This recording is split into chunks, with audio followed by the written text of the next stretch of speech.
Hello everyone, आज हम continue करेंगे क्लास 9th का first chapter matter in our surroundings. अभी तक हमने फर्स्ट लेक्चर में व्हाट इज मैटर ये समझ लिया था, उसके पार्टिकल्स की प्रॉपर्टीज को समझ लिया था। उसके बाद हमने जो स्टेट्स है मैटर की, पांचों state solid, liquid, gas, plasma and BEC, इसके बारे में पढ़ लिया था, उनकी प्रॉपर्टीज के बारे में स्टडी कर लिया था। अब जो नेक्स्ट लेक्चर है हमारा ये वाला, इसमें हमें ये स्टडी करना है कि ये जो तीन स्टेट्स सॉलिड, लिक्विड और गैस, ये एक दूसरे में कैसे बदले जा सकते हैं। सॉलिड को आप लिक्विड में कैसे बदल सकते हो, लिक्विड को गैस में कैसे बदल सकते हो, और गैसेस को अगर आपको सॉलिड में कन्वर्ट करना है डायरेक्टली, वो क्या होता है, कैसे होता है, वो सारे प्रोसेस के बारे में हमें स्टडी करना है। क्लियर है? चलिए आज स्टार्ट करते हैं इस लेक्चर को। पहले हम सबसे पहले टॉपिक पढ़ेंगे टेम्परेचर।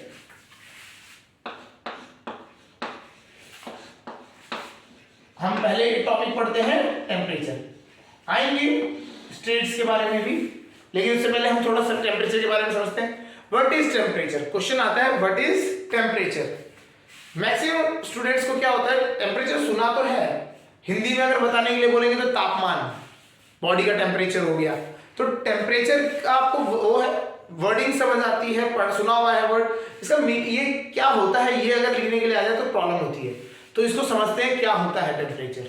टेम्परेचर क्या होता है? It is a physical quantity. It is a physical quantity, ये एक फिजिकल क्वांटिटी है। अब होती क्या है फिजिकल क्वांटिटी, ये समझते हैं। फिजिकल क्वांटिटी क्या होती है, हमने हमारे आसपास बहुत सारी चीजें हैं, ठीक है, तो उन चीजों को मेजर करने के लिए हमने क्या किया, कुछ क्वांटिटीज डिस्क्राइब कर दी है, जैसे वॉल्यूम, डेंसिटी, लेंथ। तो ये सारी क्या है, ये क्वांटिटीज है, फिजिकल क्वांटिटीज होती हैं, ये सब, ये सारी फिजिकल क्वांटिटीज है। इन फिजिकल इसी तरीके से जैसे वो क्वांटिटीज है फिजिकल, तो ये भी क्या, temperature is also a physical quantity. किसके लिए बनाई गई है? विच मेजर्स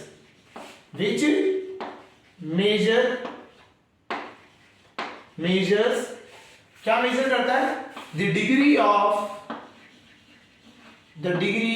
ऑफ हॉटनेस और coldness of a body. Degree of hotness और कोल्डनेस ऑफ अ बॉडी। तो ये मेजर क्या करता है? Degree of hotness and coldness, मतलब अगर आप कितना, कोई चीज कितनी गर्म है, कितनी ठंडी है। तो अगर जैसे हम बात करें, हमारे को फीवर आता है, अभी कोविड भी था तो फीवर आ रहा था लोगों को, तो वो क्या, उस टाइम पे हम क्या कर रहे थे, with the help of thermometer हम इस बॉडीज का टेम्परेचर मेजर कर रहे थे। टेम्परेचर में भी क्या मेजर कर रहे थे, हॉटनेस चेक कर रहे थे कि कितना हॉट है, समझ आ गया।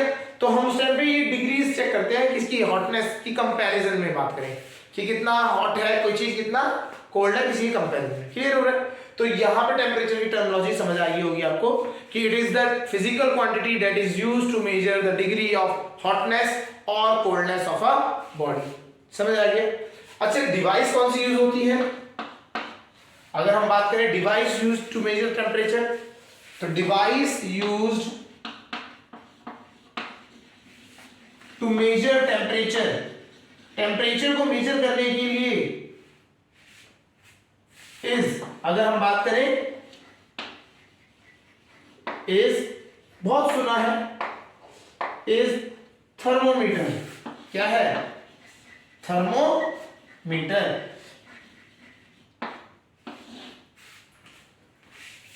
कि आप बचपन से अभी तक कभी ना कभी तो डॉक्टर के पास गए होंगे, तो उसने एक थर्मोमीटर दिया, वो एक होता है कांच का भी होता है, आजकल क्या है, मॉडिफाइड है, आजकल बहुत सारे टाइप के थर्मोमीटर आ गए हैं, आजकल इलेक्ट्रॉनिक थर्मोमीटर आ गए हैं। उसमें क्या है, वो आगे माउथ में रखवाते हैं और उसके बाद क्या होता है, बीप बजती है तो उससे चलता है।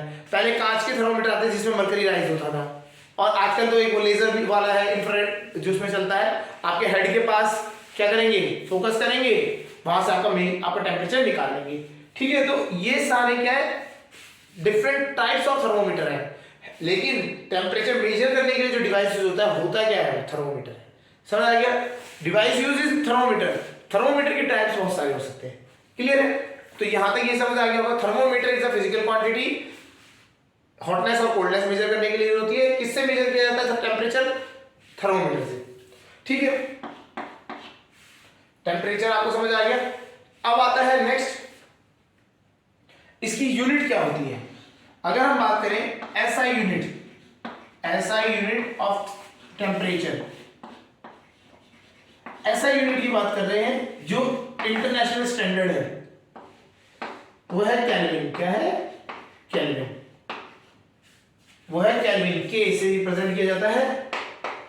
और कॉमनली यूज, अगर हम बात करें यूनिट जो कॉमनली यूज में आती है, दैट इज डिग्री सेल्सियस। जो कॉमनली हम यूज करते हैं वो कौन सी यूनिट है? वो है डिग्री सेल्सियस। एक फ़ारेनहाइट भी यूज होती है हमारे बॉडी टेम्परेचर को मेजर करने के लिए। जब हम अपने बॉडी टेम्परेचर को मेजर करते हैं तो क्या होता है, कौन सी यूनिट यूज करते हैं हम? फ़ारेनहाइट। समझ आ गया? तो इसी वजह से जो आपका टेम्परेचर है, टेम्परेचर को मेजर करने के लिए हमारे पास 3 डिफरेंट टाइप्स के स्केल्स हैं। 3 different types of scales are used. तीनों स्केल्स के बारे में बता देते हैं। उन्हें कहते हैं ठीक है ना, टेम्परेचर स्केल्स। टेम्परेचर को मेजर करने के लिए हमारे पास 3 टाइप के स्केल्स हैं, तो उनमें से तीनों के नाम लिख देते हैं। सबसे पहला that is kelvin scale. Kelvin scale, kelvin scale ये एसआई इंटरनेशनल स्टैंडर्ड स्केल भी है, साइंटिफिक जगह पे ज्यादातर यूज होता है। फिर आता है डिग्री सेल्सियस स्केल। ये कॉमनली यूज होता है हमारे डे टू डे लाइफ में। जब हम बात करते हैं रूम टेम्परेचर कितना है, 23 डिग्री सेल्सियस, आज 40 डिग्री सेल्सियस, तो ये जो सेल्सियस है ये कॉमनली यूज होने में आता है। फिर एक आता है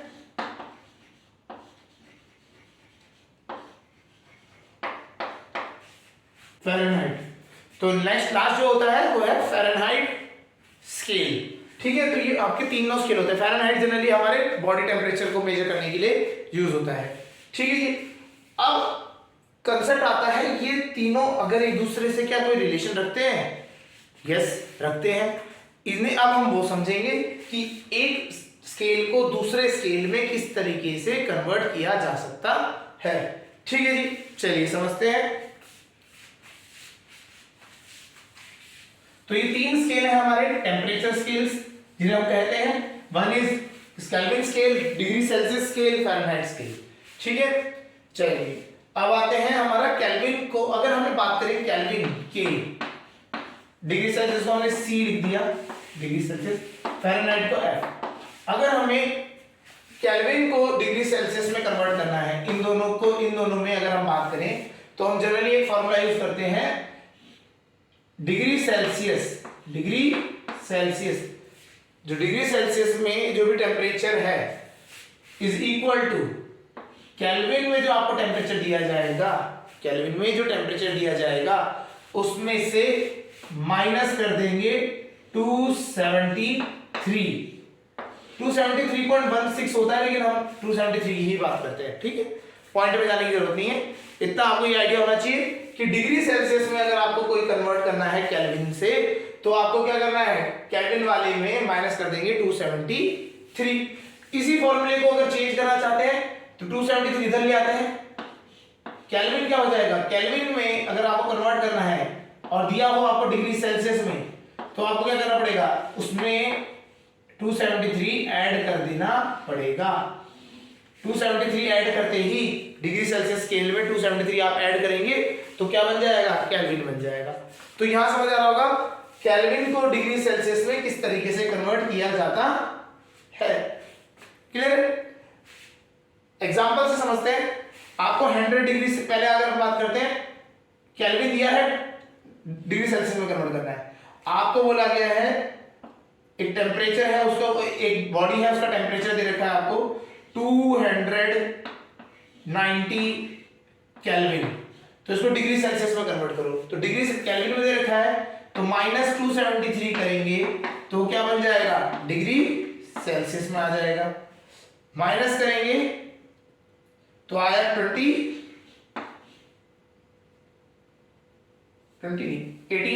है ना, 17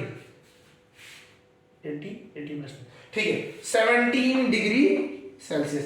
तो 17 डिग्री सेल्सियस कैसे निकला, जो भी आपको केल्विन में टेम्परेचर दिया हुआ था उसमें से 273 आप माइनस करेंगे तो आपको डिग्री सेल्सियस में निकल जाएगा।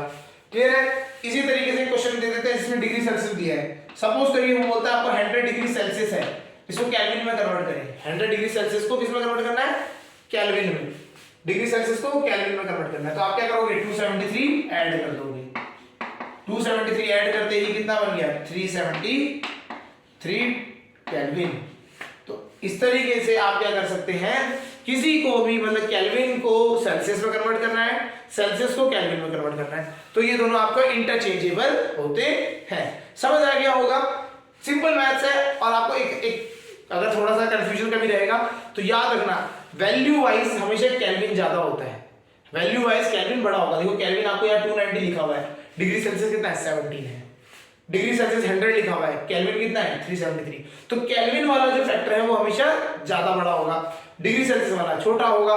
तो आपको ये याद रखना है, हमेशा जो डिग्री सेल्सियस है वो छोटा रहेगा। डिग्री सेल्सियस को अगर केल्विन में कन्वर्ट करने के लिए कहेंगे तो हमेशा ऐड करना है, आपको बड़ा करना है उसे, और अगर आपको केल्विन को डिग्री सेल्सियस में कन्वर्ट करना है तो आपको उसे छोटा करना पड़ेगा। समझ आ गया होगा? इस तरीके से भी ये समझ सकते हैं। अब यहां आते हैं, अगर मुझे डिग्री सेल्सियस स्केल को फ़ारेनहाइट स्केल में बदलना है तो क्या फॉर्मूला लगेगा?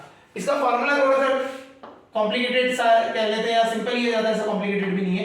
Degree Celsius is equal to Fahrenheit वाले में, फ़ारेनहाइट जो दिया होगा उसमें से माइनस करेंगे 32, उसमें से क्या माइनस करेंगे? 32, और ये होगा मल्टीप्लाई बाय फैक्टर ऑफ 5/9। तो अगर आपको डिग्री सेल्सियस, अगर आपको फ़ारेनहाइट दे रखा है, डिग्री सेल्सियस बनाना है, तो आप यहाँ पे बस फ़ारेनहाइट की वैल्यू रख देंगे, डिग्री सेल्सियस में आपको निकल के आ जाएगा। इसी तरीके से अगर आपको डिग्री सेल्सियस दे रखा है, फ़ारेनहाइट निकालना है, तो आप यहाँ पे ही रख सकते हैं, इसी फॉर्मूले में रख देते हैं, फ़ारेनहाइट निकल के आ जाएगा। ठीक है? तो ये फॉर्मूला याद होना चाहिए आपको, degree Celsius is equal to 5/9 times of F-32। ठीक है जी? ये आपको कन्वर्जन में हेल्प करेगा। क्या है एग्जांपल समझ लेते हैं। अगर आपको बोला कि 23 डिग्री सेल्सियस है,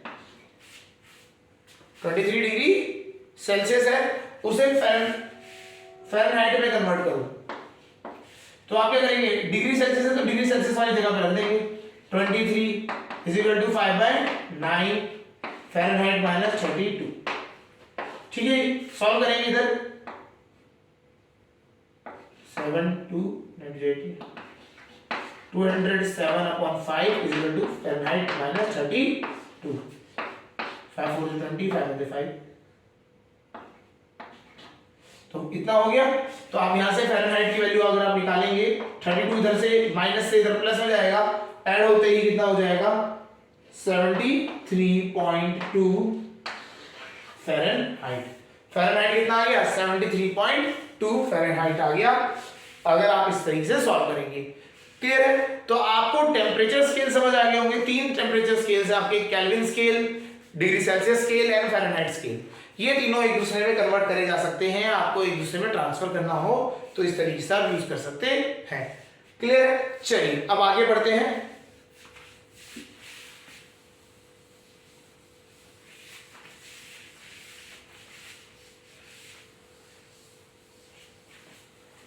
यहां पे टेम्परेचर समझ आ गया होगा टॉपिक। Next is pressure. एक टॉपिक प्रेशर के बारे में भी समझते हैं। ये टेम्परेचर एंड प्रेशर, ये दो ही ऐसे फैक्टर्स हैं जो रिस्पॉन्सिबल होते हैं स्टेट के चेंज करने के लिए। ठीक है? तो हम उसको भी, इसीलिए हम ये दोनों टॉपिक्स पढ़ रहे हैं। प्रेशर, प्रेशर क्या होता है? इट इज डिफाइंड एज, ये भी फिजिकल क्वांटिटी ही है। इट इज डिफाइंड एज, फॉर्मूले की बात करें, force per unit area, force per unit area, force per unit area. ठीक है? डिनोटेड बाय, अगर हम जनरली डिनोट करते हैं, डिनोटेड बाय पी, पी से हम डिनोट करेंगे। इसकी यूनिट क्या होती है?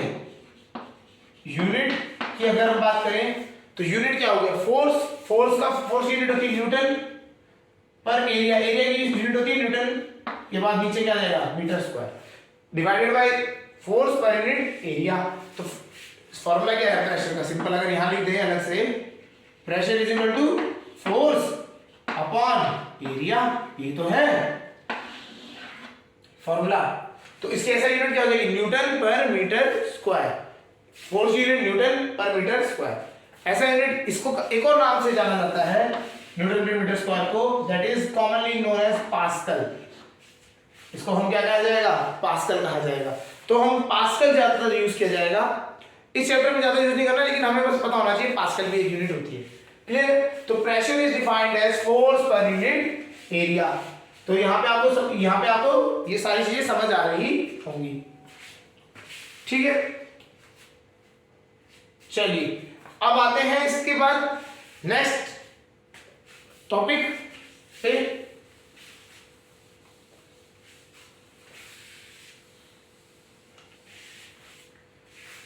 चलिए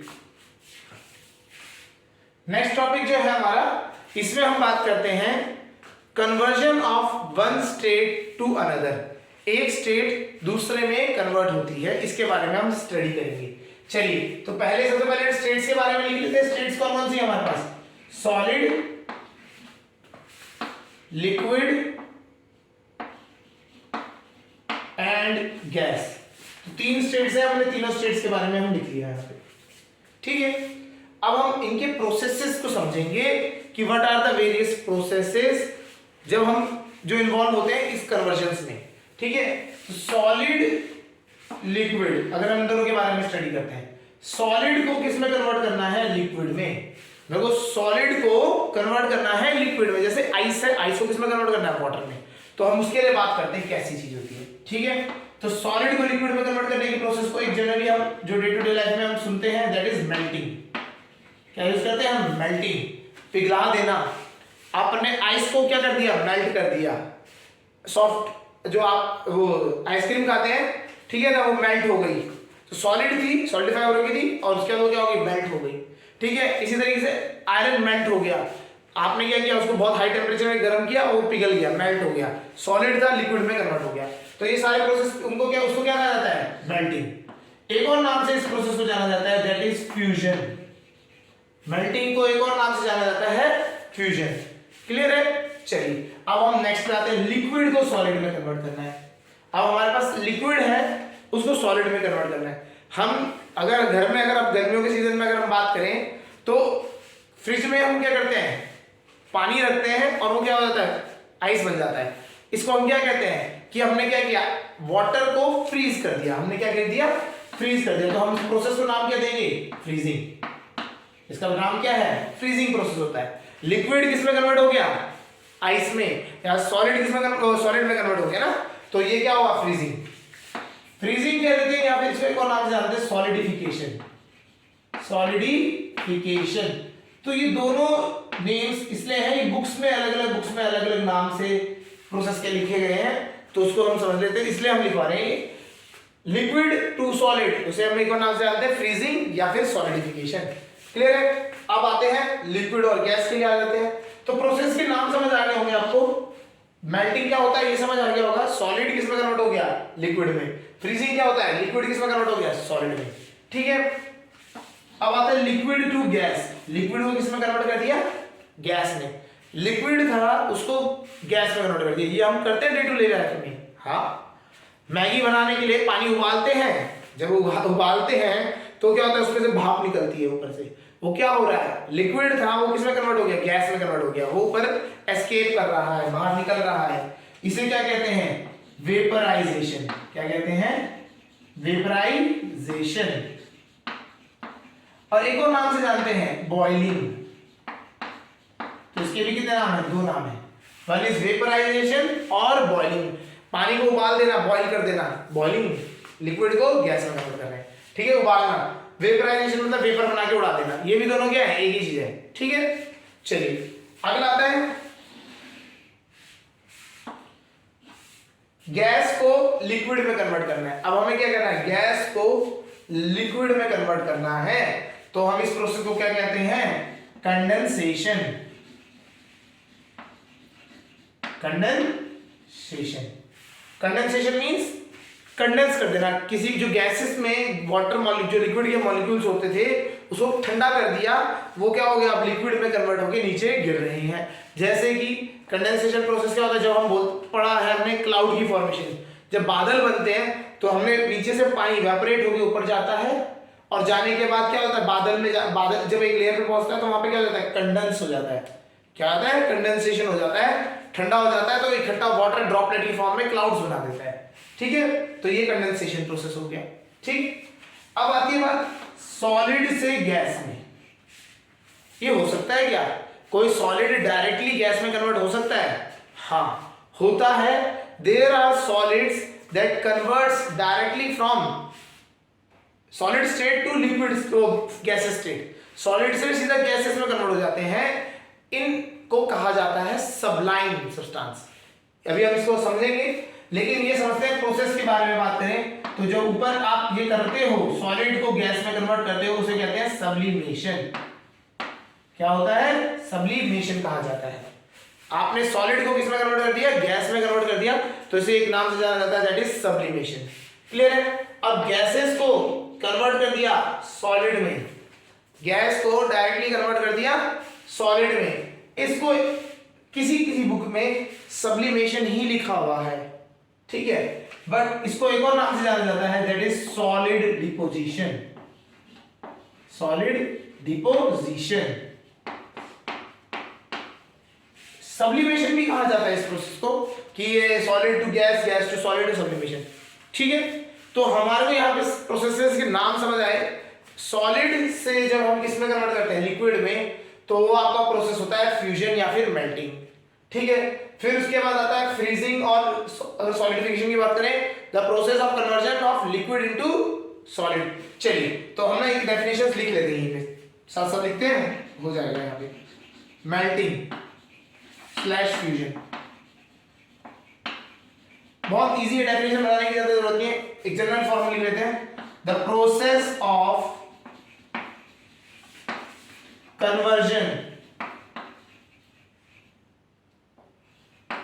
conversion of solid into liquid, solid को किसमें कन्वर्ट कर दिया, लिक्विड में, is called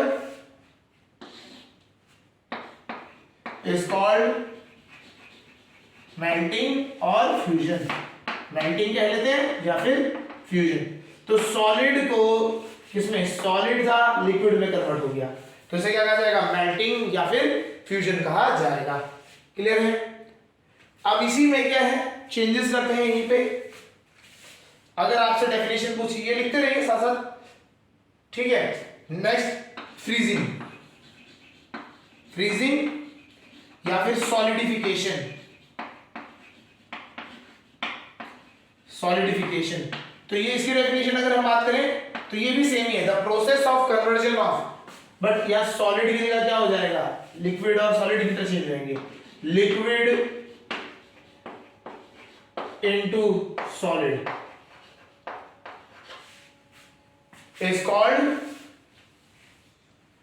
is called freezing slash solidification। ठीक है जी, तो आपको ये समझ आ गया होगा, ये दोनों तरीके हो सकते हैं। मतलब आपको सॉलिडिफिकेशन की डेफिनेशन लिखनी है तो इस तरीके से, the process of conversion of liquid into solid is called freezing. ठीक है, नेक्स्ट डेफिनेशन, ये हमने लिख ली डेफिनेशन, ये लिख ली। अब आता है वेपराइजेशन। वेपराइजेशन या फिर बॉइलिंग एक ही बात है, वेपराइजेशन लिख लेते हैं खाली। ठीक है, तो यहां पे क्या हो जाएगा, liquid into gas, liquid into gas is called as vaporisation. Vaporisation, तो इसका मतलब क्या है, the process of conversion of liquid into gas is known as vaporisation. Clear है? नेक्स्ट कंडेंसेशन, इसमें यही करना है। अगर आपको प्रोसेसेस के लिखने के बारे में अगर डेफिनेशन लिखने के लिए आती है तो यही स्टेटमेंट है, बस आपको क्या करना है, आपको ये पता होना चाहिए कौन सी चीज किस में कन्वर्ट होगी। जैसे कंडेंसेशन है, कंडेंसेशन में क्या हुआ, गैस इनटू लिक्विड, गैस किस में कन्वर्ट हो रही है, लिक्विड में कन्वर्ट हो रही है, इसे क्या कहते हैं, कंडेंसेशन। कंडेंसेशन, ठीक है, कंडेंसेशन कहा जाता है। नेक्स्ट सब्लिमेशन, सब्लिमेशन के लिए लिख लेते हैं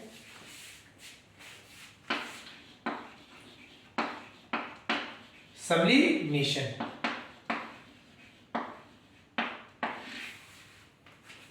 सब्लिमेशन क्या होता है बारे में, तो ये क्या होता है, यहां पे थोड़ी सी चेंजेस है।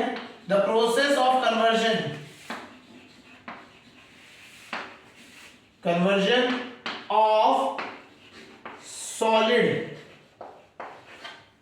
Of solid directly into gas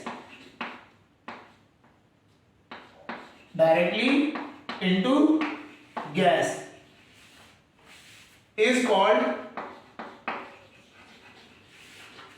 sublimation.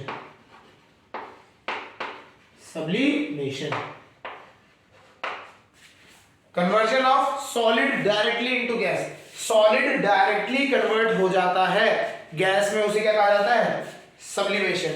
इसमें एक और लाइन जोड़ेंगे, the substance which shows sublimation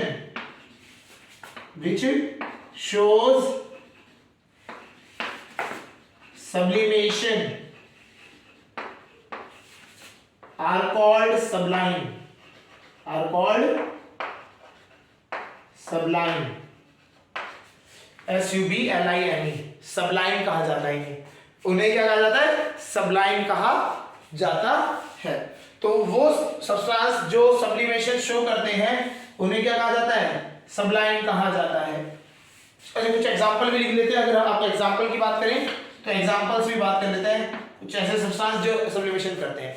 सबसे जो आपको सुनने को मिलेगा दैट इज अमोनियम क्लोराइड, अगर बुक्स में आप पढ़ेंगे तो अमोनियम क्लोराइड, ये प्रैक्टिकल में भी आता है अमोनियम क्लोराइड, ठीक है। और डे टू डे लाइफ में जो आप यूज करते हैं कैम्फर,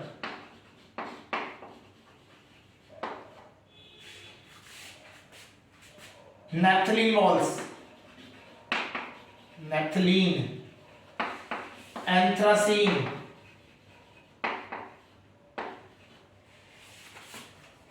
आयोडीन एक्सेट्रा, बहुत सारे ये है, ammonium chloride, camphor, naphthalene, anthracene, iodine, एक CO2, ड्राई CO2 जिसे हम कहते हैं सॉलिड आइस, ड्राई आइस जिसे कहते हैं, तो CO2 भी आता है उसमें, ठीक है, वो डायरेक्टली सॉलिड से किसमें कन्वर्ट हो जाता है, गैस फॉर्म में कन्वर्ट हो जाता है, ठीक है। तो ये आपके सारे क्या हैं, सब्लाइम सब्सटेंसेस में होते हैं जो क्या करते हैं, सब्लिमेशन शो करते हैं।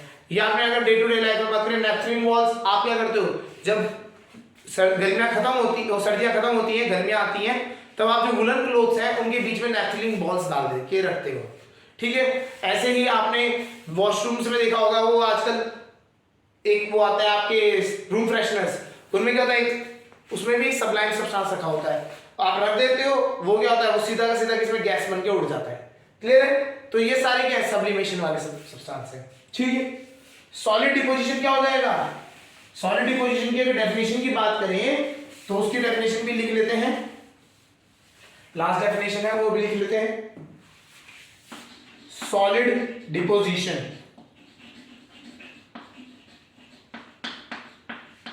सॉलिड डिपोजिशन की बात करते हैं, तो सॉलिड डिपोजिशन क्या है, the process of conversion, the process of conversion of gas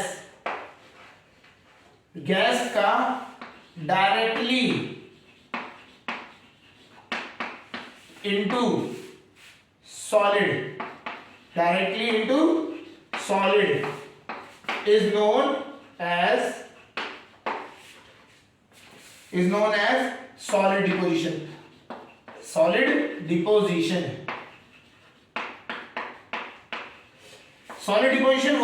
वही सब्सटेंस करते हैं जो क्या होते हैं, सब्लाइम होते हैं। तो ये जो प्रोसेसेस है दोनों, ये सब्लाइम सब्सटेंसेस ही शो करते हैं। सब्लिमेशन एंड सॉलिड डिपोजिशन दोनों की, दोनों प्रोसेसेस कौन शो करते हैं, सब्लाइम सब्सटेंसेस करते हैं। Clear point. तो हमने यहां समझ लिया कि जो आपके स्टेट्स हैं सॉलिड, लिक्विड एंड गैस, इनमें किस तरीके से इंटरचेंजेबिलिटी होती है। अगर इंटरचेंज मतलब अगर आप सॉलिड को लिक्विड में कन्वर्ट करना चाहते हो या लिक्विड को गैस में, गैस को सॉलिड में, कुछ भी तरीके से, तो उनके जो प्रोसेसेस हैं उनको क्या कहा जाता है। तो वेरियस प्रोसेसेस के नाम हमें समझ आ गए। मेल्टिंग क्या होता है, फ्यूजन क्या होता है, दोनों एक ही चीजें, ठीक है। वेपराइजेशन क्या होता है, condensation, freezing, sublimation, solid deposition, ये सारे हमने समझ लिए। क्लियर है। चलिए अब हम नेक्स्ट में आते हैं, इन्हें कर कैसे सकते हैं। अब बात आती है, ये तो हमें प्रोसेस समझ आ गए, इन्हें हम करेंगे कैसे। आपने ये बता तो दिया सॉलिड को सॉलिड लिक्विड में कन्वर्ट हो जाता है, लेकिन होता किस तरीके से है। तो अगर हम बात करें कन्वर्जन ऑफ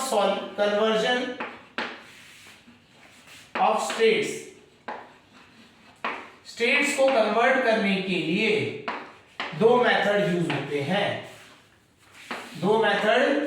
होते हैं। बाय टेम्परेचर, या तो क्या होगा, टेम्परेचर की हेल्प ली जाएगी। सेकेंड मेथड है बाय प्रेशर, या तो इसकी हेल्प ली जाएगी, प्रेशर की हेल्प ली जाएगी। तो दो ही चीज यूज हो सकती है। एक तरीका है आपके पास बाय टेम्परेचर यूज करके आप इसको करो, और बाय प्रेशर, आप प्रेशर को यूज करके आप करो। तो दोनों को हमें समझना है। टेम्परेचर किस तरह काम करता है, अगर हम टेम्परेचर से समझेंगे तो वो किस तरह से एक्ट करता है वो समझते हैं, फिर प्रेशर की वजह से कैसे होता है वो समझते हैं। ठीक है, चलिए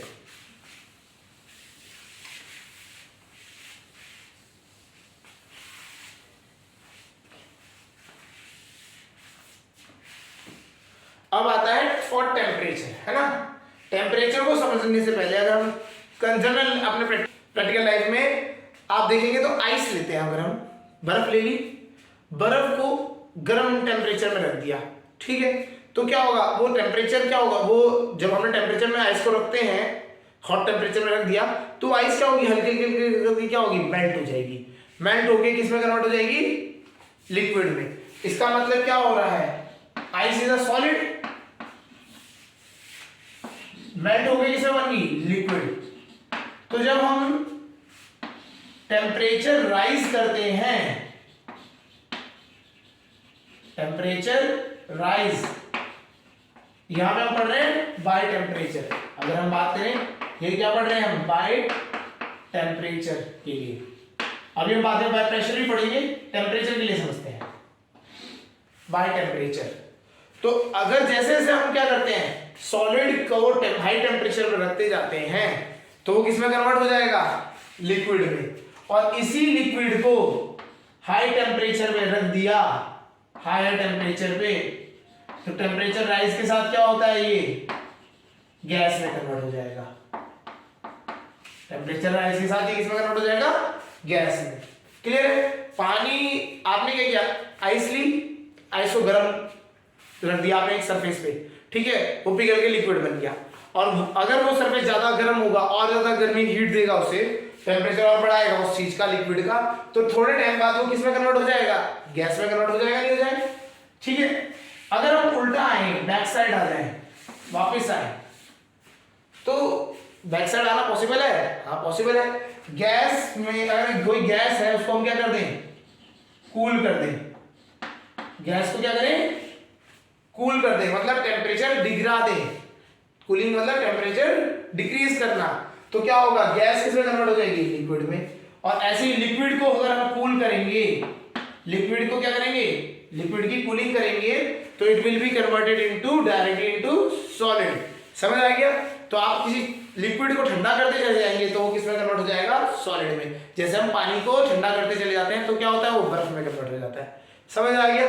तो इसी तरीके से जब भी आप कोई चीज ठंडे में रखते हैं तो वो क्या होता है, वो फ्रीज आउट होने लग जाती है, सॉलिड में कन्वर्ट होने लग जाती है। तो इस तरीके से स्टेट में चेंजेस आते हैं विद टेम्परेचर राइज। समझ आ गया। टेम्परेचर राइज के साथ इस तरीके से चेंजेस आते हैं। क्लियर। अगर हम इसको प्लॉट करने की समझे, अगर हम इनको ना कहे हैं कि प्लॉट बनाया जाता है, प्लॉट कर सकते हैं ग्राफिकली। कैसे, ग्राफ में समझाते हैं। सपोज करिए आपके पास एक सिस्टम है, उसमें क्या है, नीचे से आपने हीट सप्लाई कर रहे हैं, कंटिन्यूअस हीट सप्लाई कर रहे हैं। मतलब आपने एक डब्बा रखा, ठीक है, उस डब्बे में सब्सटेंस रखेंगे, लेकिन उस डब्बे को कंटिन्यूअसली क्या मिल रही है, नीचे से हीट मिल रही है। तो उसके साथ क्या होता है समझते हैं। तो टाइम के साथ हम क्या प्लॉट कर देते हैं, हम बोलते हैं कंटिन्यूअसली हीट सप्लाई है, तो टाइम और टेम्परेचर का कर्व बनाते हैं हम। टाइम और टेम्परेचर का कर्व बनता है।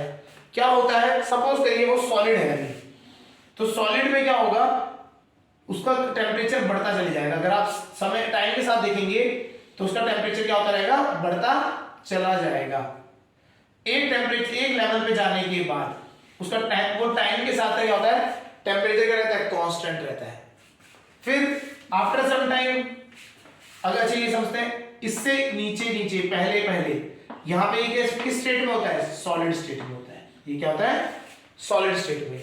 मतलब आपका सब्सटेंस सॉलिड में था और नीचे से आपकी हीट दे जा रहे हो, तो हीट देने के साथ साथ अगर हम टाइम के साथ बढ़ते चले जाएं तो थोड़े टाइम बाद क्या होगा, वो क्या हो जाएगा, वो एक ऐसे पॉइंट पे पहुंच जाएगा जिसे हम कहते हैं मेल्टिंग पॉइंट। क्या कहते हैं, मेल्टिंग पॉइंट। एक ऐसे टेम्परेचर पे पहुंच जाएगा जिसे हम कहते हैं मेल्टिंग पॉइंट। वहां पे आने के बाद जब वो वहां पे पहुंच जाएगा, फिर उसका जो टेम्परेचर है बढ़ना बंद हो जाएगा कुछ टाइम तक के लिए उसका टेम्परेचर नहीं बढ़ता। इसमें इस टाइम पे होता क्या है, ये समझते हैं। सॉलिड किस में कन्वर्ट हो रहा होता है, is converting into liquid. Solid किस में कन्वर्ट हो रहा होता है, लिक्विड में।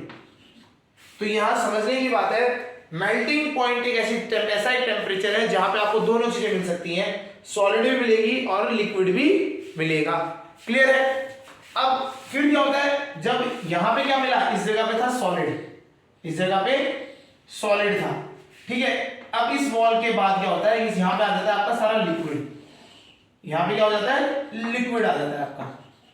और जैसे लिक्विड आता है फिर से उसका टेम्परेचर क्या होता है, बढ़ने लग जाता है। जैसे लिक्विड आया टेम्परेचर बढ़ने लग गया, बढ़ते बढ़ते ये फिर से एक स्टेट में पहुंचता है, that state is known as, या उस टेम्परेचर की बात करें तो वो टेम्परेचर, उस टेम्परेचर को क्या आ जाता है, बॉइलिंग पॉइंट। टेम्परेचर यहां लिख लेते हैं अलग से, टेम्परेचर, और इस टेम्परेचर को क्या कहा जाता है, बॉइलिंग पॉइंट। जैसे ही वो बॉइलिंग पॉइंट पे पहुंचता है, तो बॉइलिंग पॉइंट में क्या होता है, देखिए मेल्टिंग पॉइंट में क्या होता है, सॉलिड किसमें कन्वर्ट होता है, लिक्विड में, ठीक है। अब बॉइलिंग पॉइंट पे पहुंचने के बाद अब फिर से इसका टेम्परेचर बढ़ना, टाइम के साथ टेम्परेचर बढ़ना बंद हो जाता है। क्या होता है, इस सब हो क्या रहा होता है इस टाइम पे, लिक्विड किसमें कन्वर्ट हो रहा है, liquid is converting into gas, gas में कन्वर्ट हो रहा है। लिक्विड किसमें कन्वर्ट हो रहा है, गैस में कन्वर्ट हो रहा है। तो इधर सारा लिक्विड रहता है, इधर क्या मिलेगा आपको, गैस मिलेगी, और गैस मिलने के बाद ये सारा फिर से टेम्परेचर के साथ बढ़ने लग जाता है, तो यहाँ पे आपको गैसेस मिलेंगी, ठीक है। तो ये जो ग्राफ बना है, this graph, this is known as temperature time graph, temperature time graph when continuous supply of heat is given. आप कंटिन्यूअसली उसको गर्म करते जा रहे हो, गर्म करते जाओगे तो टाइम के साथ सॉलिड क्या होगा, थोड़े टाइम सॉलिड गर्म होते होते एक पॉइंट पे पहुंचेगा जिसे कहते हैं मेल्टिंग पॉइंट, उसे क्या कहते हैं, मेल्टिंग पॉइंट, ठीक है। उसके वहां पे जाने के बाद क्या होगा, थोड़े टाइम तक के लिए वो क्या होता है, वो अपना टेम्परेचर तो बढ़ाता नहीं है, बट क्या होता है, अपनी स्टेट चेंज कर लेता है। तो हमें यहाँ पॉइंट समझना है, मेल्टिंग पॉइंट पे पहले देखो, मेल्टिंग पॉइंट के साथ तीन, अगर आप बात करें, तीन चीजें पता होनी चाहिए। फिर पहली चीज, इस टेम्परेचर पे सॉलिड और लिक्विड दोनों मिलेंगे, आपको यहाँ बर्फ भी मिलेगी और पानी भी मिलेगा मेल्टिंग पॉइंट पे, क्लियर है। सेकेंड पॉइंट, मेल्टिंग पॉइंट पे टेम्परेचर नहीं बढ़ता है टाइम के साथ, टेम्परेचर आपका कांस्टेंट रहता है टाइम के साथ, क्लियर है। सेकंड पॉइंट क्लियर हो गया। थर्ड पॉइंट, मेल्टिंग पॉइंट पे आपका स्टेट चेंज हो जाता है लिक्विड, सॉलिड से लिक्विड में, क्लियर हो गया नहीं हो गया। तो ये तीनों पॉइंट है, स्टेट चेंज होती है, टेम्परेचर बढ़ता नहीं है, थर्ड यहाँ पे आपको दोनों स्टेट्स पाई जाती हैं, सॉलिड और गैस, और सॉलिड और लिक्विड, गैस नहीं होती, गैस तो आपके अलावा है। ठीक है, क्लियर हो गया। चलिए फिर मेल्टिंग पॉइंट पे पहुंचने के बाद फिर क्या होता है, लिक्विड बन गया, लिक्विड का फिर टेम्परेचर बढ़ने लग जाता है, लिक्विड का टेम्परेचर बढ़ने लग जाता है। फिर से जब लिक्विड का टेम्परेचर बढ़ता चले जाता है, एक पॉइंट पे ऐसे जगह पहुंचता है, एक ऐसे टेम्परेचर पे पहुंचता है जिसे हम कहते हैं बॉइलिंग पॉइंट। बॉइलिंग पॉइंट क्या होता है, वो पॉइंट, वो टेम्परेचर होता है जहां पे लिक्विड किस में कन्वर्ट हो रहा है, गैस में। लिक्विड किस में कन्वर्ट होने लग गया, गैस में। जब लिक्विड गैस में कन्वर्ट होने लग गया तो यहां पे भी वो तीन बातें आती हैं। पहली बात कि यहां पे आपको लिक्विड भी मिलेगा और गैस भी मिलेगी, ठीक है। सेकेंड थिंग, यहां पे टेम्परेचर नहीं बढ़ता है टाइम के साथ, टेम्परेचर क्या रहता है, कांस्टेंट रहता है कुछ टाइम तक के लिए, क्लियर। थर्ड पॉइंट, यहां पे स्टेट चेंज होती है liquid to gas, state change, temperature नहीं बढ़ता, और यहां पे लिक्विड और गैस दोनों के दोनों एक साथ एग्जिस्ट करती है, दोनों मिलेंगी आपको, क्लियर है। फिर थोड़ा सा और टाइम के साथ क्या होता है, वो गैस बन जाएगा सारा सब्सटेंस, और गैस क्या होगा, गैस इवेपोरेट, मतलब आपको क्या गैसेस फॉर्म में मिल जाएगा, और आप बाद में आप हीट देते जाएंगे, वो क्या होता रहेगा, उसका टेम्परेचर बढ़ता चले जाएगा, क्लियर है। इस ये है temperature time graph when continuous heat is supplied to a system. एक सिस्टम में आप कंटीन्यूअसली हीट सप्लाई कर रहे हैं, तो उसमें सॉलिड रखा तो उसमें कन्वर्ट हो गया, गैस तक चले गया, क्लियर है। तो ये इस तरीके से उधर को जाता हुआ भी हो सकता है, उल्टा भी हो सकता है, वापस आते हुए भी हो सकता है। वापस आते हुए मतलब गैस थी, गैस को आपने ठंडा किया, लिक्विड बन गया, और ठंडा किया, फिर उसके बाद सॉलिड की तरफ वो ट्रेंड कर गया, क्लियर हो गया। तो ये आपका नीचे से जब ऊपर जाता है वैसे ही ऊपर से नीचे आता है। तो हमें यहाँ पे से दो चीजें समझने को मिली, one is melting point, another is boiling point, clear है।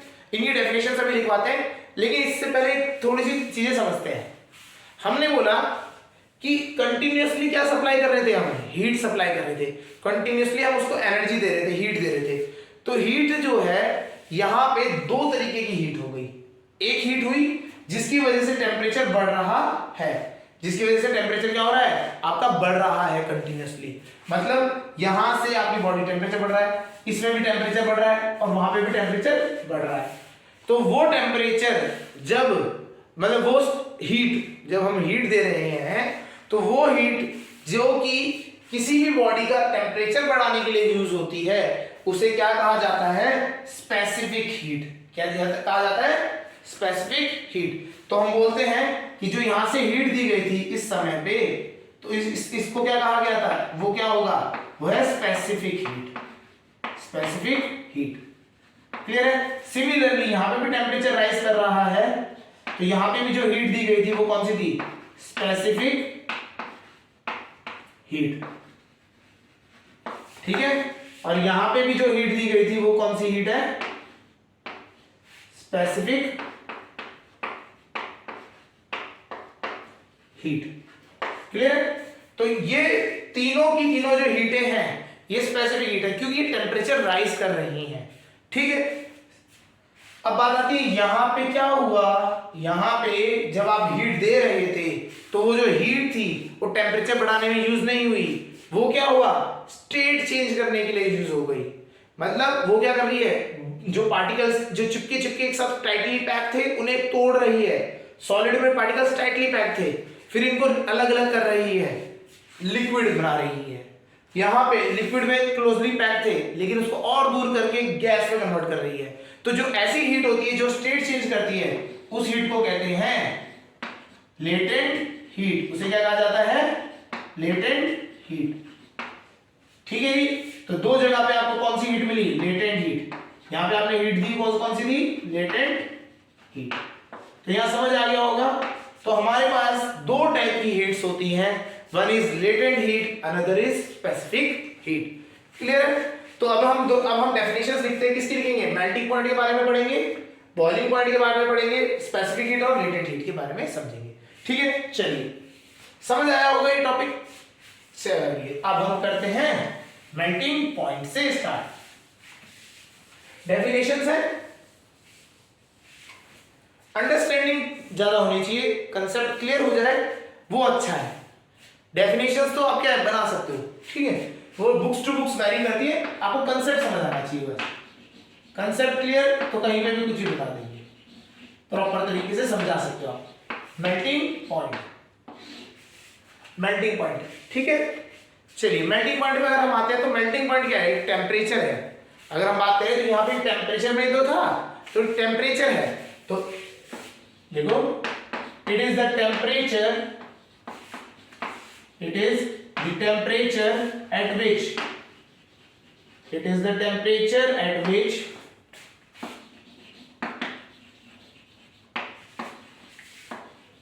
a solid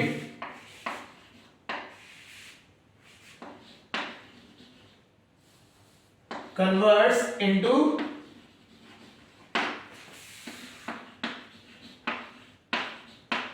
liquid on heating, ठीक है। जैसे हम इसमें हीट देंगे, ये वो टेम्परेचर है जिसमें अगर आप हीट दोगे तो क्या हो जाएगा, सॉलिड किसमें कन्वर्ट हो जाएगा, सॉलिड किसमें कन्वर्ट हो जाएगा, liquid.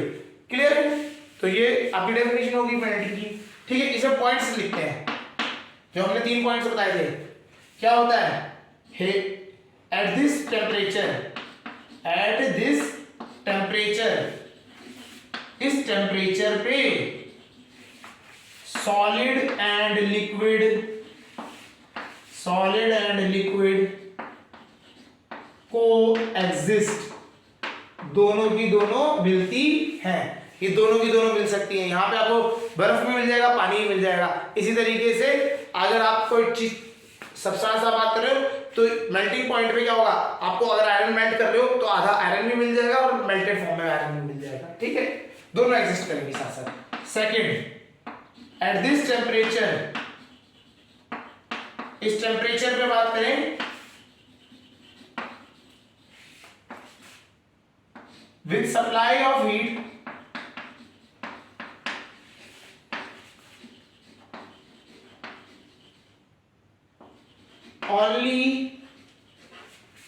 only state of substance changes, only state of substance changes with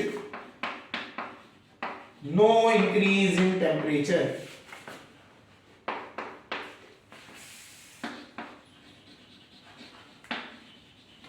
no increase in temperature, temperature increase नहीं होता है, क्या होता है, यहां पे स्टेट चेंज हो जाती है, किसमें, solid to liquid. Clear point, melting point समझ आ गया होगा। चलिए अब नेक्स्ट पॉइंट लिखते हैं, बॉइलिंग पॉइंट। बॉइलिंग पॉइंट, यही डेफिनेशन को यूज करना है। It is the temperature at which a liquid, या लिक्विड लिख देते सीधा, in which liquid converts into gas form on heating, gas की फॉर्म में कन्वर्ट हो जाती है जब हम उसको क्या करते हैं, हीटिंग करते हैं, ठीक है। चलिए और यहां पे याद रखना है, eight this temperature gas and liquid को एग्जिस्ट, ठीक है। तो बॉइलिंग पॉइंट में क्या होगा, गैस भी और आपकी लिक्विड भी दोनों के दोनों मिलेंगे। क्लियर है, और यहां पे अगर आप बात करते हैं, यहां लास्ट वाला, it is at this temperature with the supply of heat only the state of the substance is changed with no increase in temperature. ये पॉइंट भी आपका कॉमन रहेगा। तो बॉइलिंग एंड मेल्टिंग पॉइंट आपको समझ आ गया है ना। तो अगर हम जनरली एक क्वेश्चन पूछा जाता है, what is the melting point of ice, ice कितने टेम्परेचर में मेल्ट होने लग जाता है, 0 डिग्री सेल्सियस। क्लियर है, ऐसी what is the boiling point of water at 100 degree Celsius. Clear है, जब आप 12th में 11th में आगे जाएंगे तो आपको पता लगेगा कि ये जो इसमें क्या, ये बॉइलिंग पॉइंट और मेल्टिंग पॉइंट है, ये भी चेंज कर सकते हैं, 12th में है, ठीक है, with the addition of substance. जैसे आप नमक मिला देते हैं, आपने देखा होगा जो आइसक्रीम वाले होते हैं जब भी बर्फ डालते हैं तो उसके साथ नमक डाल देते हैं। बेसिकली क्यों करते हैं, ये सारा मेल्टिंग पॉइंट को शिफ्ट करने के लिए होता है। ये आगे आएगा, चलिए अब बात उसकी नहीं करते, अब हम पढ़ते हैं हीट की बात करते हैं ना। जो हम हीट दे रहे थे उसको समझते हैं यहाँ पे। ठीक है, तो हमारे पास दो टाइप की हीट्स थी, ठीक है। एक पहली कौन सी थी, स्पेसिफिक हीट, पहली है स्पेसिफिक हीट।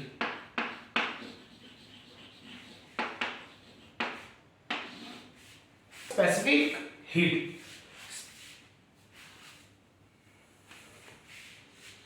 इसको समझते हैं, इसकी डेफिनेशन लिखते हैं। It is the amount of heat, amount of heat given to 1 gram of substance to increase its temperature, क्योंकि ये टेम्परेचर इंक्रीज करता था, ये जो हीट होती है ये इंक्रीज करती थी temperature, to increase its temperature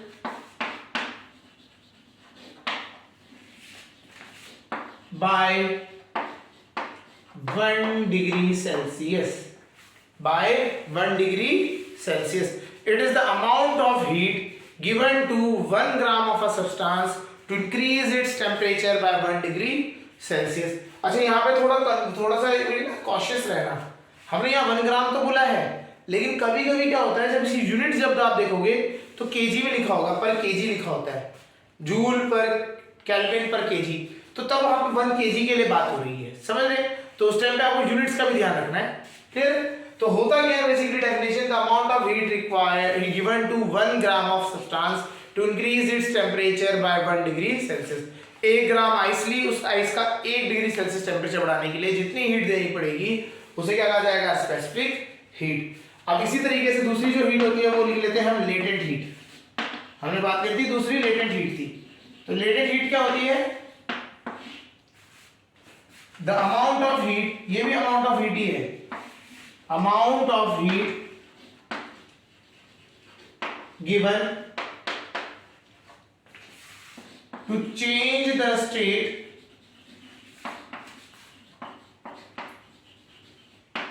of 1 gram substance, 1 gram substance is known as latent heat, is known as latent heat। इसे क्या कहा जाता है, लेटेंट हीट कहा जाता है। क्लियर है। 1 ग्राम सब्सटेंस की आपको टेम्परेचर क्या करना है, चेंज करना है, और टेम्परेचर नहीं है यहाँ, तो टेम्परेचर है ही नहीं, यहाँ पे क्या करना है, स्टेट को चेंज करना है, तो वो क्या कहा जाएगा, लेटेंट हीट। टेम्परेचर चेंज करना है तो स्पेसिफिक हीट, अगर स्टेट चेंज करनी है तो लेटेंट हीट। क्लियर हो गया ये पॉइंट। अच्छा, एक चीज समझते हैं, टेम्परेचर बढ़ाने में हीट ज्यादा देनी पड़ेगी या फिर स्टेट चेंज करने में। अगर हम बात करते हैं स्टेट चेंज करने के लिए आते हैं, तो हमें क्या है, जो फोर्स ऑफ अट्रैक्शन से ये मैटर के पार्टिकल्स हैं जो एक साथ चिपके पड़े हैं, इनको तोड़ना है, इनको दूर करना है, तो हमारे को लेटेंट हीट हमेशा याद रखनी है। जो लेटेंट हीट होती है वो हमेशा ज्यादा होगी as compare to specific heat. Clear है। तो लेटेंट हीट हमेशा ज्यादा होती है, ये समझ के आ रहा होगा। तो कोई भी अगर सब्सटेंस है उसको मेरे को स्टेट चेंज, उसकी स्टेट चेंज करनी है, तो मुझे क्या देनी पड़ेगी, उसे लेटेंट हीट देनी पड़ेगी, और जो कि ज्यादा होती है स्पेसिफिक हीट से। क्लियर हो गया यहाँ तक पॉइंट। चलिए अब आते हैं लेटेंट हीट के टाइप्स। ठीक है, चलिए करते हैं।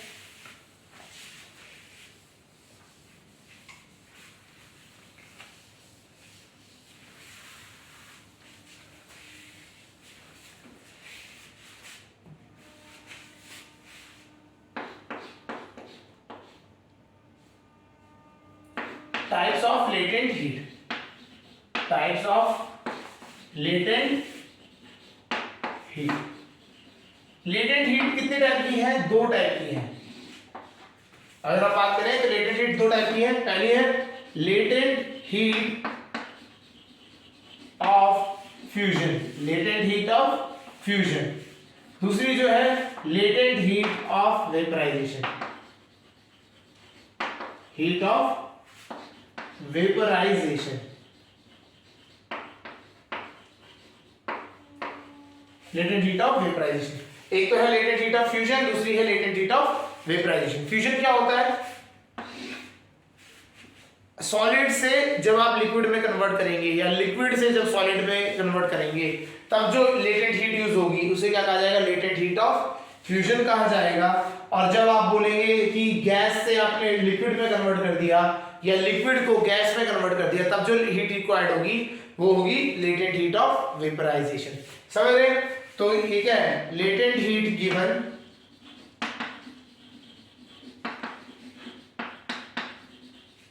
During the melting point, during the melting, वो लिख देते हैं मेल्टिंग प्रोसेस, लिख लेते हैं मेल्टिंग प्रोसेस। तो ये क्या हो गया, is called as latent heat of fusion. तो यहां और यहां पे क्या है, द लेटेंट हीट गिवन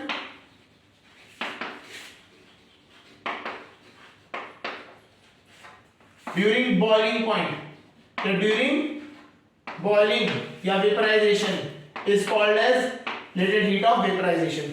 अच्छा, अगर डेफिनेशन आती है आपकी इस चीज की, अगर हम डेफिनेशन की बात करें तो अगर आप लिखना चाहें तो पूरा स्टार्टिंग से लिख सकते हैं, the amount of heat given to change the state of a substance from solid to liquid, solid to liquid, ठीक है ना, is known as latent heat of fusion.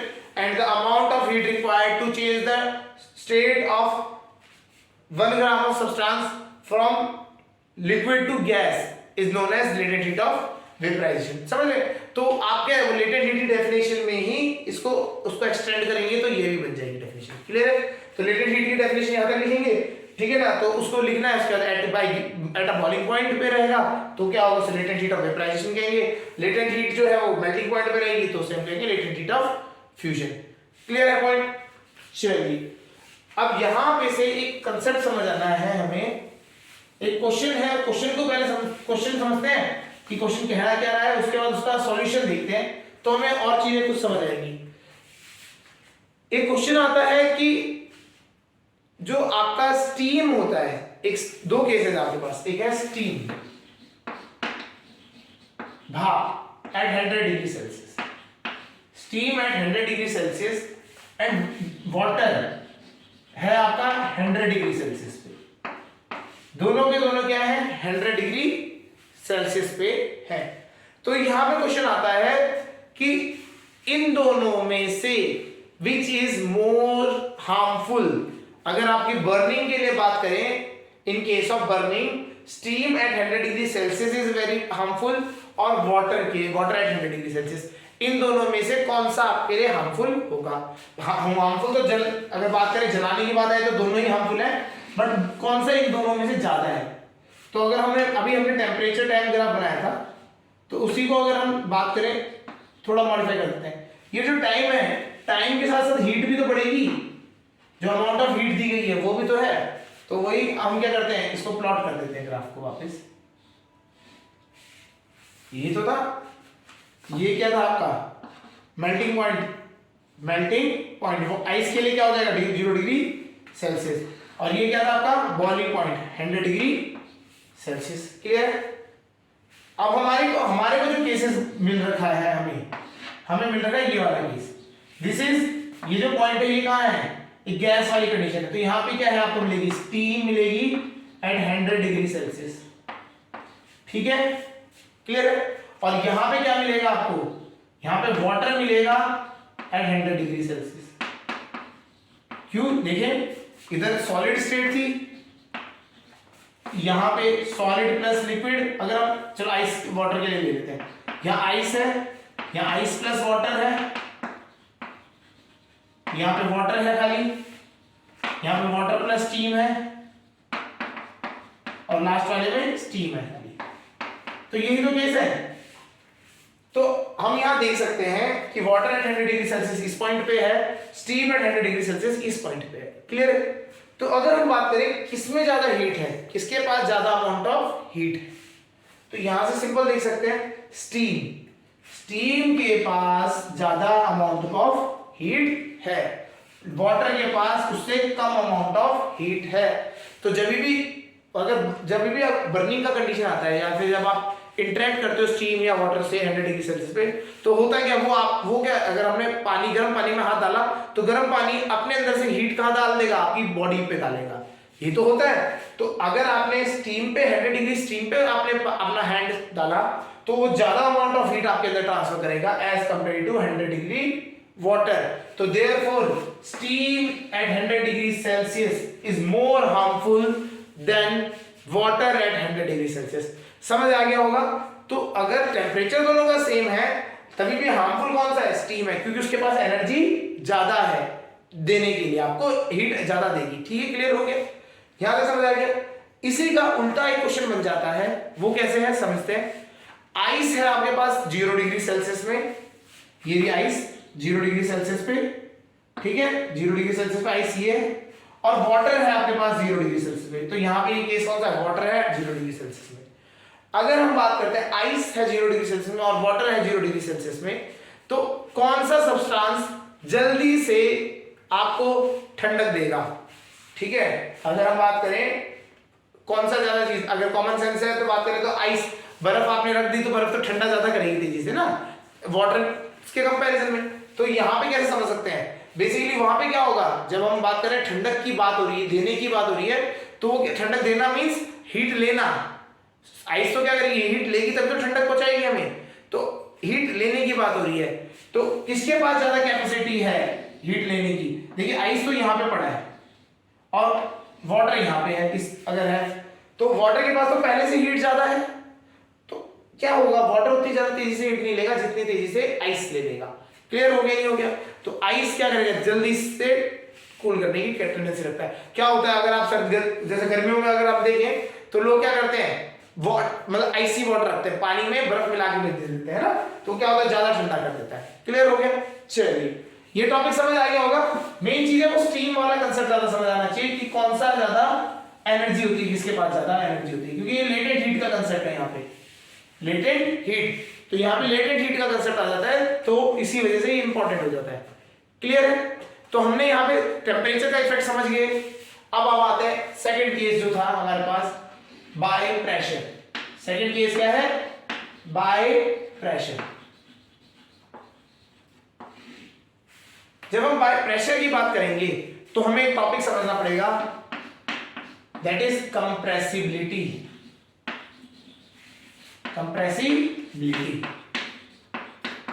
Compressibility को समझना पड़ेगा, तब जाके हमें थोड़ा सा प्रेशर में कैसे रोल प्ले होगा स्टेट चेंज करने के लिए। अगर हम बात करें प्रेशर से कैसे स्टेट चेंज होती है उसको समझेंगे।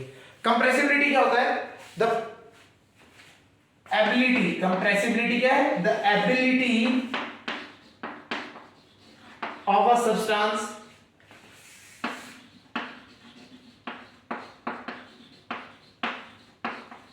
to compress, और compress को हमें दूसरे लैंग्वेज में बात करें to reduce its volume is called compressibility, is called compressibility। अपनी वॉल्यूम को कम करने की एबिलिटी को क्या कहा जाता है, कंप्रेसिबिलिटी। अपनी वॉल्यूम को क्या कर रहा है, कम कर दे रहा है, इस एबिलिटी को क्या कहा गया, कंप्रेसिबिलिटी। ठीक है जी। तो क्या ये होता है, किस वजह से, ये समझते हैं। पार्टिकल्स के बीच में, जो पार्टिकल्स ऑफ मैटर है उनके बीच में गैप्स है ना, हमने ये पढ़ा था प्रॉपर्टी में। तो पार्टिकल्स के बीच में गैप्स है, तो अगर हम उस पर प्रेशर लगाएंगे, अगर हम उस पर चारों तरफ से आप फोर्स लगाओगे, मतलब क्लोज कंटेनर में रख के उसको दबाओगे, तो क्या होगा, ये जो गैप है वो क्या होगा, अगर आपने ज्यादा फोर्स प्रेशर लगाया, ज्यादा फोर्स लगाया, तो ये गैप क्या होगा, पार्टिकल क्या होंगे, इन गैप्स में आने की कोशिश करेंगे, बीच में ये गैप को कम करने की कोशिश करेंगे। तो जब गैप को कम करेंगे तो साइज ऑफ द मैटर, पूरे सब्सटेंस का जो साइज है वो क्या हो जाएगा, थोड़ा छोटा हो जाएगा। इसी प्रोसेस को क्या कहा जाता है, कंप्रेसिबिलिटी। वो अपना क्या कर रहा है, वॉल्यूम को क्या कर रहा है, रिड्यूस कर दे रहा है, इसे क्या कहते हैं, कंप्रेसिबिलिटी। अच्छा, यहां पे आप समझते हैं सॉलिड एंड लिक्विड, ये जो दोनों होते हैं ये आर नॉट कंप्रेसिबल। ये क्या होते हैं, नॉट कंप्रेसिबल, ये कंप्रेसिबल नहीं होते हैं। अब बात आएगी, बोलेंगे कि गैस में जो, और लास्ट में नेक्स्ट गैस के लिए क्या होता है ना, तो गैस के लिए क्या होता है, गैस इज कंप्रेसिबल, कंप्रेसिबल। ठीक है, कंप्रेसिबल, गैस इज कंप्रेसिबल। अच्छा, अब बात आती है यार चलो सॉलिड में तो पार्टिकल टाइटली पैक थे पहले से, तो उसको कंप्रेस करना मुश्किल है। लिक्विड में तो कंप्रेस हो सकता है, ये तो बात आती है। बेसिकली लिक्विड में जो पार्टिकल्स होते हैं गैप होता है इनके बीच में, लेकिन जब उनको कंप्रेस करने के लिए जो अमाउंट ऑफ एनर्जी चाहिए वो बहुत ज्यादा अमाउंट में चाहिए, तो उसी वजह से ज्यादा अमाउंट होने की वजह से हम उसे क्या करते हैं, नॉट कंप्रेसिबल मान लेते हैं। क्लियर है? लेकिन गैसेस में क्या है, गैसेस को इजीली कंप्रेस कर सकते हो आप, करते हैं। जो आपने देखे होंगे एक पूरा का पूरा मशीन आती है कंप्रेसर, अगर हम बात करें तो एक मशीन है कंप्रेसर जो एयर को कंप्रेस करने के लिए ही काम में आती है।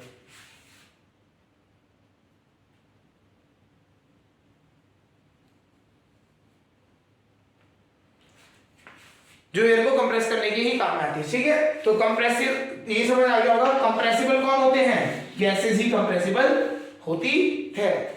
यहां तक समझ आ गया। तो एक डिफरेंस यहां से भी आता है सॉलिड लिक्विड गैस के लिए, solids and liquid are not compressible, gases are compressible. ठीक है, चलते हैं आगे, प्रेशर पे आते हैं। तो होता क्या है, प्रेशर का क्या रोल है, प्रेशर का ये रोल है, प्रेशर कहता है कि आप ना एक सब्सटेंस लो, देखिए कंप्रेसिबल का कंसेप्ट है, तो आप क्या कर सकते हो, गैस के लिए ही यूज होता है ये जनरली। तो आपने वो क्या कहते हैं, बोलते हैं कि गैस भर ली आपने और गैस को हाई प्रेशर प्रोवाइड करा दो। क्या कर रहे हो आप, हाई प्रेशर दे रहे हो। जब आप प्रेशर हाई दोगे, ज्यादा हाई प्रेशर दोगे, तो गैस क्या होगी, कंप्रेस करेगी, दबेगी, उसके पार्टिकल्स क्या होंगे, पास पास आ जाएंगे।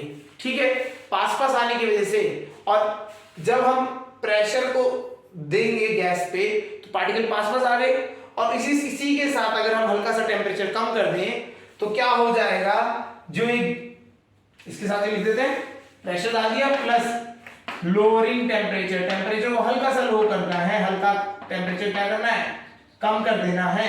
तो जैसे ही आप ये कम करोगे तो होगा क्या, पार्टिकल्स आपने कंप्रेस करा था, क्या पार्टिकल्स पास पास आ गए, और टेम्परेचर लो करा था, ये क्या हो गया, ये गैस से सीधा किसमें कन्वर्ट हो जाएगी, gas will be converted into liquid, gas will be converted into liquid. तो ये प्रोसेस है। आपने क्या किया, पार्टिकल को दबा के पास पास ले आए, और वैसे भी वो एक दूसरे से अट्रैक्ट करते हैं, तो और अट्रैक्शन फोर्स बढ़ जाएगा जब हम क्या करेंगे, टेम्परेचर को लोअर कर देंगे, हल्का सा कम कर देंगे, तो अट्रैक्शन फोर्स और बढ़ जाएगा, तो गैस किसमें कन्वर्ट हो जाएगी, लिक्विड में। अच्छा, रियल लाइफ में यूज होता है, हाँ, liquefied petroleum gas LPG, LPG की अगर हम बात करें तो LPG is liquefied petroleum gas, तो वो इसी प्रोसेस से की जाती है। ठीक है जी, तो हम जो घर में सिलेंडर्स आते हैं लिक्विफाइड पेट्रोलियम गैस के, तो वो उनमें क्या होता है, वो इसी प्रोसेस से गैस को क्या कर दिया जाता है, लिक्विफाई करके सिलेंडर्स में फिल कर दिया जाता है। और सीएनजी की अगर बात करें, कंप्रेस्ड नेचुरल गैस, तो ये क्या है, ये प्रोसेस कौन सा शो कर रहा है, ये प्रोसेस शो कर रहा है आपका कंप्रेशन का, कि गैस को कंप्रेस भी करके आप स्टोर कर सकते हो, गैस कंप्रेस हो सकती है। क्लियर है? तो दोनों चीजें आपको यहां से समझ आ गई। ठीक है, तो अगर हम बाय प्रेशर में बात करें तो यहां हम लिख सकते हैं, we can convert gas into liquid by applying high pressure with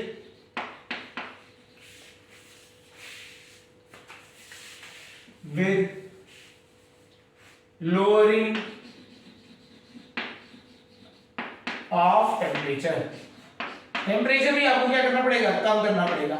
जब भी गैस कंप्रेस होती है तो वो क्या होती है, गर्म हो जाती है हल्की सी, तो उसको क्या करने के लिए उसको ठंडा भी करना पड़ेगा। साथ साथ आप हल्का सा ठंडा करेंगे तो क्या हो जाएगा, वो किस में कन्वर्ट हो जाएगी, आपने यहाँ प्रेशर लगाया, प्रेशर प्लस लोअरिंग टेम्परेचर, तो वो किस में कन्वर्ट होगी, लिक्विड में। ठीक है, तो ये यहाँ पे समझ आना चाहिए, ये है आपका the process of conversion of gas into liquid by the help of pressure. Clear हो गया, समझ आ गया होगा। Gases are only compressible, solid and liquid are not compressible, यहां से समझ आ गया होगा। अब हम पढ़ते हैं next topic, that is evaporation. That is evaporation. Evaporation.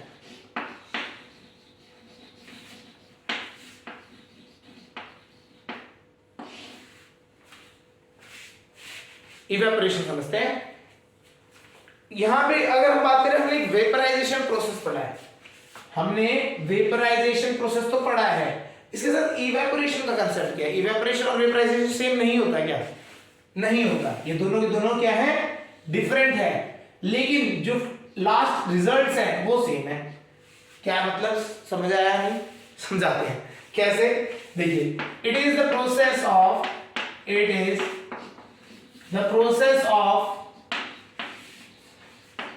conversion of liquid into gas.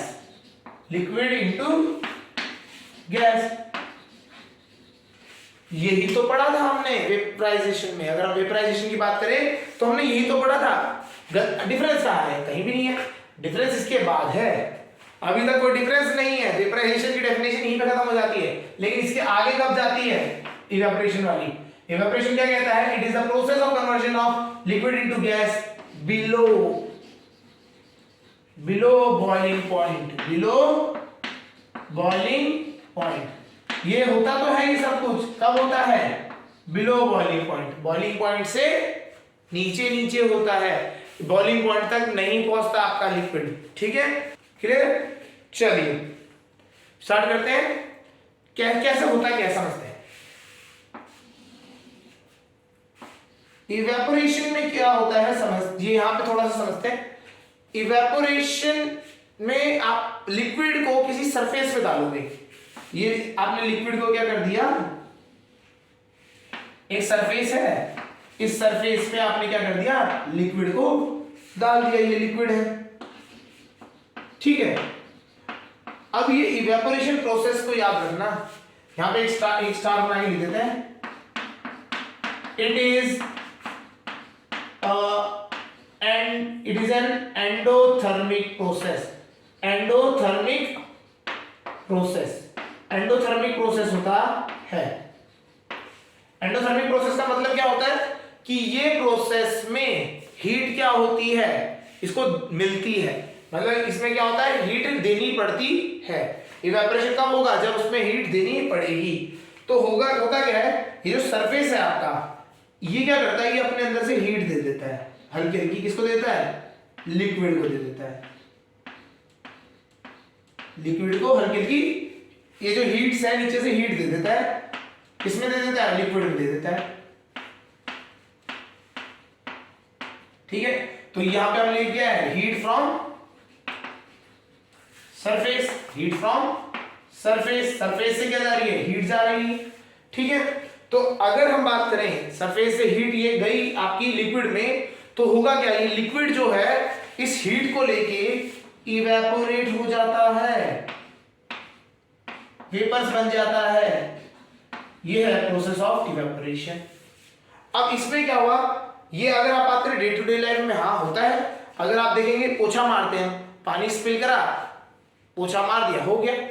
पानी का टेम्परेचर 100 डिग्री सेल्सियस पहुंचता है? नहीं पहुंचता, क्योंकि सरफेस का टेम्परेचर 100 डिग्री है, नहीं है। तो यहां पे भी सरफेस का टेम्परेचर 100 डिग्री नहीं है। आपका वाटर क्या है? Lower than boiling point. उसका वाटर का जो है बॉइलिंग पॉइंट है 100 डिग्री सेल्सियस, उससे कम में हीट ले रहा है सरफेस से और वेपर बन के उड़ जा रहा है। तो क्या होगा? जब ऐसा होगा, जब हीट लेगा सरफेस से और वेपर बन के उड़ जाएगा, तो ये क्या है? हीट ले रहा है, तो इसलिए ये क्या कहा जाता है? Endothermic process. एंडोथर्मिक प्रोसेस वो होते हैं जो हीट लेते हैं होने के लिए। तो हीट ले रहा है सरफेस से। अच्छा, इसी से एक चीज समझने की बात है। अगर आपने हीट ले रहा है सरफेस से, तो ये सरफेस को ठंडा करेगा या ऐसे रहने देगा? जब कोई चीज किसी सरफेस से हीट ले रही है, तो ये क्या करेगी? सरफेस को ठंडा करेगी। तो it is an endothermic process, thus it cause cooling. Evaporation क्या करता है? Evaporation cause cooling. तो हमें यहां से समझ के आना चाहिए कि जब भी इवेपोरेशन होगा तो जो सरफेस है वो क्या हो जाएगा, ठंडा हो जाएगा। वो क्या हो जाएगा, ठंडा हो जाएगा। प्रोसेस समझ आया। इवेपोरेशन क्या होता है, conversion of liquid into vapours below boiling point. पहली चीज करता है कैसे प्रोसेस, सरफेस होता है, सरफेस से हीट लेता है, वेपर में बन के उड़ जाता है। ठीक है, क्लियर है। तो ये हीट फ्रॉम सरफेस लेता है तो क्या होता है, एंडोथर्मिक प्रोसेस है, हीट ले रहा है तभी हो रहा है। और ये क्या करता है, जब हीट सरफेस से ले लेता है तो सरफेस को क्या कर देता है, ठंडा कर देता है। इसी वजह से ये क्या हो जाता है, सरफेस कूल हो जाता है। ये सरफेस क्या हो जाता है, कूल हो जाता है। ठीक है, इसका एग्जांपल देख लेते हैं। अभी रिसेंटली कोरोना में बहुत ज्यादा लोगों ने सैनिटाइजर यूज किया है ना। सैनिटाइजर सब लोग यूज करते थे, तो सैनिटाइजर जब हम हाथ में डालते थे तो वो इवेपोरेट हो जाता था, हाथ में गया इवेपोरेट हो जाता था। तो इवेपोरेट होते होते क्या करता था, वो हमें हाथ में ठंडक सी फील कराता था। क्यों कराता था, जब हमने सैनिटाइजर हाथ में डाला तो हमारा सर ये हैंड क्या हो गया, सरफेस हो गया। उस सैनिटाइजर ने क्या किया, हमारे इस हैंड से हीट ली, हीट लेके उड़ गया, और जब हीट लेके उड़ गया तो हमारे हाथ को क्या हुआ, ठंडा सा इफेक्ट फील हुआ। तो इसे क्या कहते हैं, इवेपोरेशन। इस फिनोमेना को क्या कहते हैं, इवेपोरेशन कॉज कूलिंग, या फिर कूलिंग इफेक्ट ऑफ इवेपोरेशन। समझ आ गया, व्हाट इज इवेपोरेशन समझ आ गया होगा, कूलिंग इफेक्ट ऑफ इवेपोरेशन भी यहां समझ आ गया होगा। क्लियर है। अब हम बात करते हैं फैक्टर्स इफेक्टिंग इवेपोरेशन। चलिए,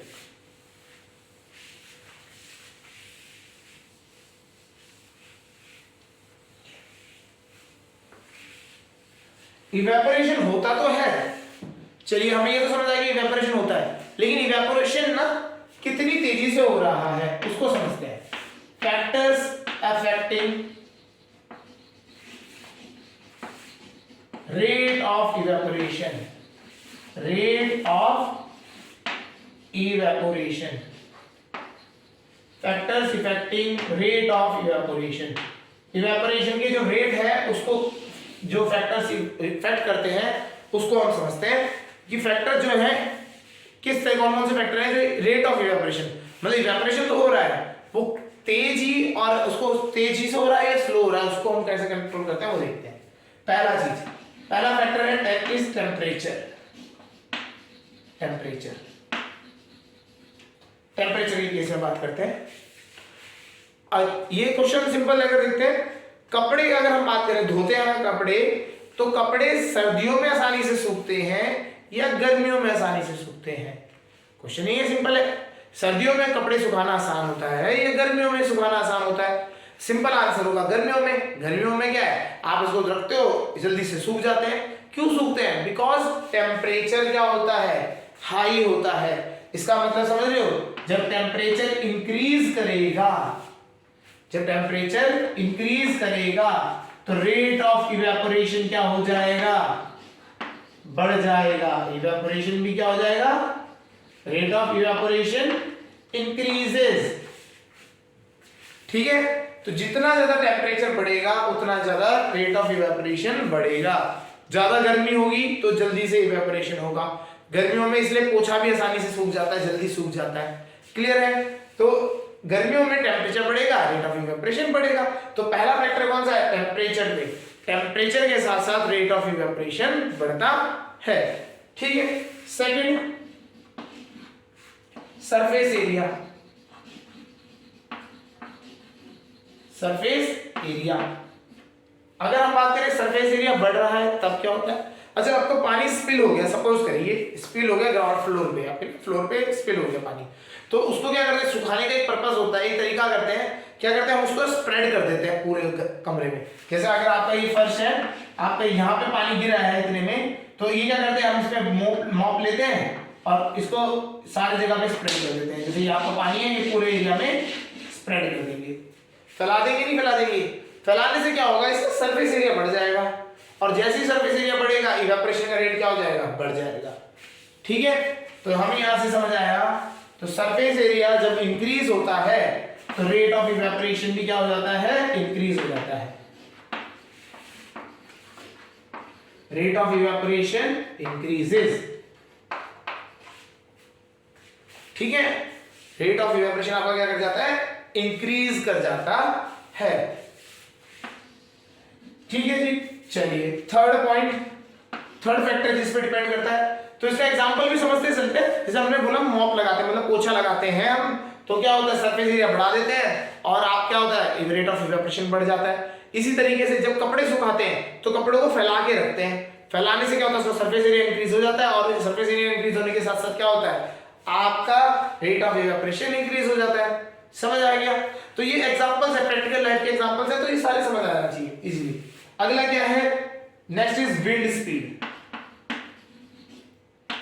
विंड स्पीड,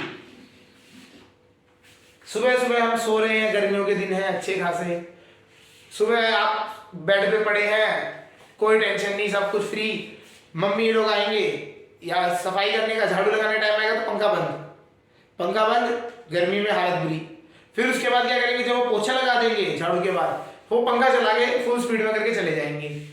होता नहीं होता? बेसिकली जब वो पोछा लगा देते हैं तो उनको क्या पोछे को सुखाने के लिए क्या चाहिए, इवेपोरेशन का कंसेप्ट चाहिए, है ना।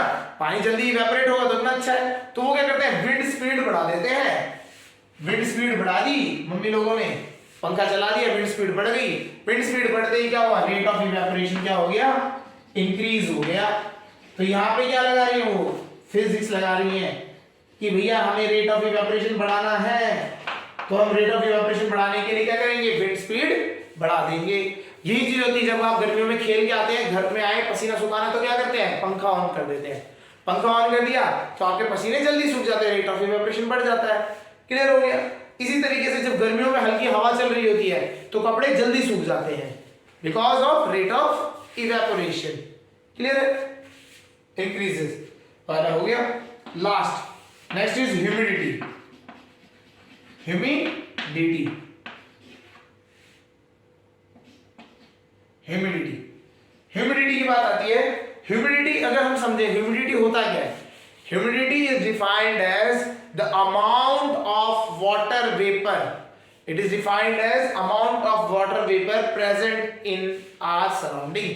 हमारे एटमॉस्फेयर है, हमारे आसपास के जो सराउंडिंग है, इसमें कितना amount of water vapour present है। ज्यादा वाटर वेपर होगा तो ह्यूमिडिटी ज्यादा, कम वाटर वेपर होगा तो ह्यूमिडिटी कम। तो अगर हम बात करें ह्यूमिडिटी बढ़ा देते हैं, सपोज करो ह्यूमिडिटी बढ़ा दी, ह्यूमिडिटी बढ़ा दी, ह्यूमिडिटी मतलब हमारे आसपास जो नमी ज्यादा होगी, नमी कह सकते हैं, जो आपके वाटर मॉलिक्यूल्स हैं आसपास जो है वो ज्यादा हो गए। जैसे हमारे बारिश के टाइम पे होता नहीं होता है, बारिश में क्या होता है, बारिश में नमी रहती है, पानी गिर रहा, बारिश हो रही है बार बार, तो क्या हो रहा है आपका, नमी सी बन गई। तो ह्यूमिडिटी क्या होती है उस टाइम पे ज्यादा होती है। जब हमारी ह्यूमिडिटी ज्यादा होती है, कपड़े सुखाना बहुत मुश्किल हो जाता है। जैसे बारिश के मौसम में कपड़े सूखते ही नहीं है ह्यूमिडिटी की वजह से। तो ह्यूमिडिटी जब बढ़ जाती है तो रेट ऑफ इवेपोरेशन क्या होता है, डिक्रीज हो जाता है। Rate of evaporation decreases, rate of evaporation decreases. तो रेट ऑफ इवेपोरेशन क्या हो जाता है, डिक्रीज हो जाता है, कम हो जाता है। ठीक है, तो ये हमारे 4 फैक्टर थे जिन पे हमारा रेट ऑफ इवेपोरेशन डिपेंड करता है। तो रेट ऑफ, जो आपका रेट ऑफ इवेपोरेशन की बात करें तो इन 4 फैक्टरों पे डिपेंड करता है। इन्हीं की हेल्प से हम पता लगा सकते हैं कि इवेपोरेशन क्या ज्यादा तेजी से हो रहा होगा या कम तेजी से हो रहा होगा। क्लियर है? ये आपको फैक्टर समझ आने चाहिए। ठीक है, अब हम एक थोड़ा सा यहां से एक चीज समझते हैं, इवेपोरेशन और बॉइलिंग, इवेपोरेशन और बॉइलिंग में डिफरेंसेस की बात करते हैं, ऐसे डिस्कस कर लेते हैं। ठीक है, इवेपोरेशन और बॉइलिंग में डिफरेंसेस क्या होते हैं। तो इवेपोरेशन और बॉइलिंग में सबसे पहला डिफरेंस तो यही है, boiling occurs at boiling point, boiling point पे ही होता है। 100 डिग्री सेल्सियस है वाटर का तो 100 डिग्री सेल्सियस के ऊपर ही होगा बॉइलिंग। क्लियर है? इवेपोरेशन क्या होता है, बिलो बॉइलिंग पॉइंट होता है। क्या होता है, बिलो बॉइलिंग पॉइंट। सेकंड जो डिफरेंस है that is evaporation is a surface phenomena. Evaporation जो होता है, ये लिख देते हैं, evaporation is a surface phenomena. Evaporation is a surface phenomena. Evaporation क्या होता है, सरफेस पे होता है, एक सरफेस पे, जितना ज्यादा सरफेस एरिया होगा उतनी ज्यादा तेजी से इवेपोरेशन होता नहीं होता है। तो इस सरफेस पे होता है कि कितना ज्यादा वाटर सरफेस पे है। ठीक है, उसी पे डिपेंड करता है, सरफेस वाला पहले इवेपोरेट हो जाता है आराम से। लेकिन जब बॉइलिंग की बात करें या फिर आपका वेपराइजेशन की बात करें, boiling is a bulk phenomena. Boiling and melting दोनों ही लिख देते हैं एक साथ। जो मेल्टिंग एंड बॉइलिंग है is a bulk phenomena, is a bulk phenomena. Bulk का मतलब समझते हैं, इज अ सरफेस फिनोमेना। मतलब क्या होता है समझते हैं। देखिए एक सरफेस रहा, उसमें आपने लिक्विड डाल दिया है ना, तो इवेपोरेशन क्या होगा, इससे ऊपर वाला जो सरफेस है ना सबसे पहले वो इवेपोरेट होगा। नीचे वाला क्या होगा, पहले एक सरफेस इवेपोरेट होकर चले जाएगा, फिर दूसरा सरफेस आएगा, फिर वो इवेपोरेट होकर जाएगा, ऐसे सरफेस वाइज इवेपोरेशन होता है। ठीक है, बल्क फिनोमेना क्या होता है वो समझते हैं। मेल्टिंग या फिर बॉइलिंग, अगर उसकी दोनों की केस में बात करें तो आपने क्या किया, नीचे से जैसे उसको आपने फायर दी या आग दी, हीट देने लगे, एनर्जी देने लगे, तो ये एकदम से उबल जाएगा क्या पानी? नहीं, ये पहले सारा का सारा जो वाटर है वो गर्म होगा, गर्म होते होते ये कहां चले जाएगा, बॉइलिंग पॉइंट पे जाएगा, उसके बाद ये वेपोरेशन होगा। समझ आ गया, वेपराइजेशन होगा, उसके बाद क्या होगा, वेपराइजेशन होगा। ऐसी मेल्टिंग, पूरे लोहे का जो जितना भी आपका बल्क है, पूरा का पूरा जो मास है, वो पूरा का पूरा मास एक साथ गर्म होकर एक टेम्परेचर तक पहुंचेगा, उसके बाद ही वो अपनी स्टेट चेंज करेगा। तो ये कौन से होते हैं, मेल्टिंग एंड बॉइलिंग पॉइंट, ऐसे फिनोमेना क्या कहा जाते हैं, बल्क फिनोमेना, क्योंकि पूरे का पूरा एक साथ ही ये चीज होती है। क्लियर हो गया। जब हम सरफेस की बात करते हैं तो उसे कहते हैं सरफेस फिनोमेना। इवेपोरेशन क्या होता है, सरफेस फिनोमेना होता है, और जो बॉइलिंग एंड मेल्टिंग होते हैं ये क्या होते हैं, बल्क फिनोमेनास होते हैं। क्लियर, ठीक है, ये चीज आपको समझ आनी चाहिए। बल्क फिनोमेना क्या होता है, सरफेस फिनोमेना क्या होता है। ठीक है, अब हम यहां पे आपके चैप्टर्स के सारे टॉपिक क्लियर हो गए। अब बात आती है कुछ क्वेश्चंस हैं जो आपके डे टू प्रैक्टिस लाइफ में आते हैं, प्रैक्टिकल लाइफ में है, जो यहाँ पे क्वेश्चन बन के आते हैं। लाइक अर्थन पॉट में पानी ठंडा कैसे होता है। तो ये सारे जो क्वेश्चंस हैं इनकी एक बार लिस्ट बना के एक अलग से लेक्चर में सारे के सारे क्वेश्चंस को, जो उनके सॉल्यूशंस है, उसके डिस्क्रिप्शंस है, वो हम समझा देंगे। अभी तक के लिए जो सारे टॉपिक्स हैं वो सब हो गए। आगे एक लेक्चर में हम सारे क्वेश्चंस को डिस्कस कर लेंगे। ओके।